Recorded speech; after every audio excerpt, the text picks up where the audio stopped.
কলেজের কম্পিউটার অপারেটরের প্রতারণায় প্রবেশপত্র না পেয়ে এইচএসসি পরীক্ষা দিতে পারছে না বগুড়ার মহাস্থান মাহি সাওয়ার ডিগ্রি কলেজের 10 শিক্ষার্থী। প্রতারকের বিরুদ্ধে ব্যবস্থা নেওয়ার দাবি তাদের, আর প্রয়োজনে ব্যবস্থা নেওয়ার আশ্বাস দিয়েছেন কলেজ অধ্যক্ষ। আব্দুর রাজ্জাকের ক্যামেরায় আব্দুস সালাম বাবুর রিপোর্টে বিস্তারিত।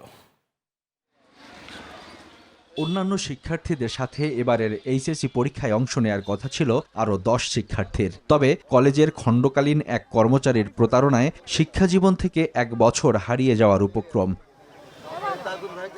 তাদের অভিযোগ, প্রায় 2 মাস আগে এইচএসসি পরীক্ষার রেজিস্ট্রেশনের নির্ধারিত সময় শেষ হয়ে যাওয়ায় অতিরিক্ত টাকার বিনিময়ে ফরম পূরণের আশ্বাস দেন কম্পিউটার অপারেটর সাব্বির হোসেন শাওন। সব মশার বিরুদ্ধে সুরক্ষা দিতে এলো বসুন্ধরা এক্সট্রিম অ্যারোসল, মশার বিরুদ্ধে এক্সট্রিম সুরক্ষা।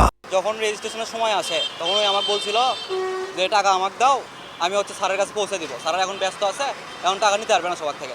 আমার যে 1 বছর চলে গেল, আমার মতো যেন কোনো স্টুডেন্ট এরকম কোনো ক্ষতি না হয়।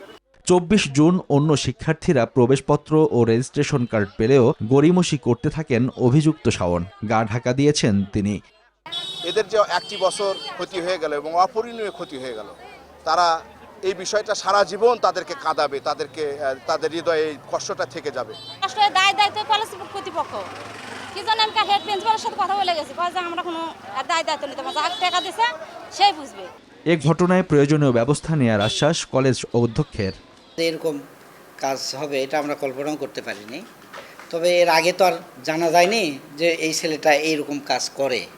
যেহেতু এটাই প্রথম জানলাম, তার বিরুদ্ধে আমরা ব্যবস্থা নেব ইনশাল্লাহ। মহাস্থান মাহি সাওয়ার ডিগ্রি কলেজ থেকে এইচএসসি পরীক্ষায় 3 বিভাগে 600 শিক্ষার্থী অংশ নিয়েছেন। Desk report, news 24।